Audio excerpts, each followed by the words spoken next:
चर्चा है अवधेश प्रसाद पासी कैसे जीत गए। मेरे मुकाबले जो कैंडिडेट लड़ा है वो नहीं हारा है, बल्कि भारतीय जनता पार्टी की विचारधारा हारी है। जैसे अयोध्या की जनता ने इनका सफाया कर दिया है, उसी तरह से इनका जब तक सफाया नहीं होगा तब तक बाबा साहब भीमराव अंबेडकर का सपना साकार नहीं होगा।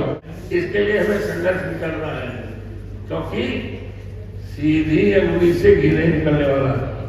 क्योंकि आज चर्चा है अवधेश प्रसाद पासी कैसे जीत गए,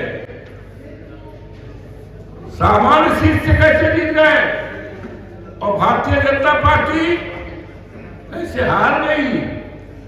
क्योंकि उन्होंने तो मंदिर बनवाया था, चमत्कार है। उन्होंने जो राम को उंगली पकड़ बैठाए थे, व्हाट वाज द रीजन, तो रीजन ने तो बता दिया वहां के सम्मानित मतदाताओं ने कि अब धर्म के आधार पर राजनीति नहीं चलेगी। ये कैंडिडेट नहीं हारा है, मेरे मुकाबले जो कैंडिडेट लड़ा है वो नहीं हारा है, बल्कि भारतीय जनता पार्टी की विचारधारा हारी है, उसकी मानसिकता हारी है। तो इस तरह से इनकी विचारधारा मानसिकता जो है हमारे लिए, समाज के लिए विष की तरह है, जहर की तरह है। इस मानसिकता को खत्म करना होगा, तभी हम अपने अधिकारों को पा सकेंगे। और ये अधिकार तब हमें मिलेंगे जब हमको पूरी तरह से, जैसे अयोध्या की जनता ने इनका सफाया कर दिया है, उसी तरह से इनका जब तक सफाया नहीं होगा तब तक बाबा साहब भीमराव अंबेडकर का सपना साकार नहीं होगा। लेकिन आज जब हम देश के तमाम विश्वविद्यालयों की तरफ नजर डालते हैं तो 0.5% भी आरक्षण नहीं है। इसके लिए हमें चिंता भी करना है, इसके लिए हमें संघर्ष भी करना है, क्योंकि सीधी अंगुली से घी नहीं निकलने वाला, टेढ़ी उंगली से। अब उंगली को टेढ़ी करना होगा, लड़ाई लड़ना होगा, और तभी हम सब बाबा साहब भीमराव अंबेडकर के जो संविधान की चर्चा है, अभी जो चुनाव हुआ है लोकसभा के चुनाव में यहां तक कहा जाता था 272 सीट सरकार बनाने के लिए और 400 के बाद संविधान हटाने के लिए। ये किसकी विचारधारा थी, कौन सी पार्टी थी, कौन से लोग थे। इसलिए हमें आपको सजग रहना है, हमें आपको निगरानी रखना है। इनकी विचारधारा अच्छी नहीं है। आज हमारे जो मुख्यमंत्री जी लोग हैं और भारतीय जनता पार्टी के हैं, और विशेष तौर से उत्तर प्रदेश के, उनके टेबल पर, सरकारी टेबल पर मनुस्मृति क्या है। काश उनके कार्यालय में, उनके टेबल पर बाबा साहब भीमराव अंबेडकर का अगर संविधान होता, अगर संविधान पढ़ते, तो आज देश और प्रदेश की जो हालत होने जा रही है वो न हो।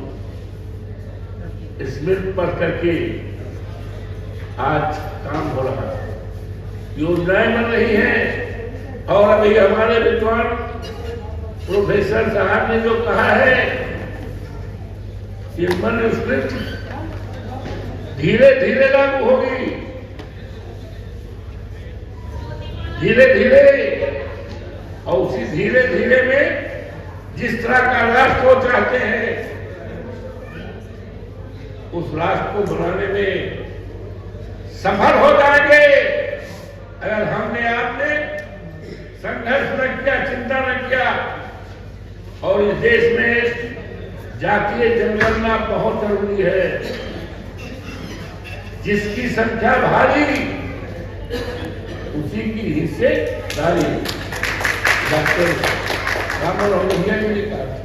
तो आज इस तरह का जो सेमिनार हो रहा है, हमारे पास तमाम विद्वान हैं, तमाम उनके पास जानकारियां हैं।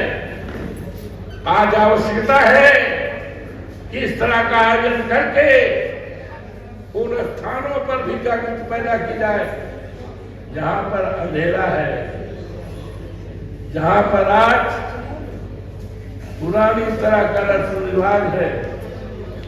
बाबा साहब कहा करते थे, और उन्होंने जो आरक्षण की सुविधा की है किसी एक जात के लिए नहीं किया है, लेकिन अफसोस है कि हम जातियों में बटे हुए हैं।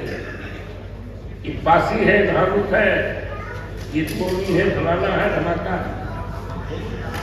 ये बात बाबा साहब की नहीं थी। बाबा साहब ने जोर दिया था शिक्षा पर।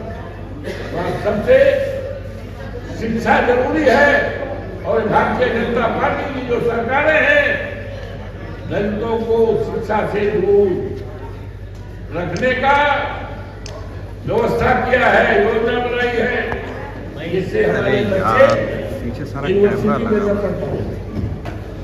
संविधान के प्रति अपने अधिकारों की चर्चा न कर सके, संघर्ष न कर सके। आज वो उसी में संतोष हो गए कि हम ऐसे दलितों के सम्मान, ऐसे वंशज को तैयार करें तो गोरा ढोंगे, ठेला चलावे। वो कभी नहीं चाहेंगे कि दलितों के बच्चे प्रोफेसर बने, इंजीनियर बने, डॉक्टर बने, आईएएस बने, आईपीएस बने। वो कतई नहीं चाहेंगे।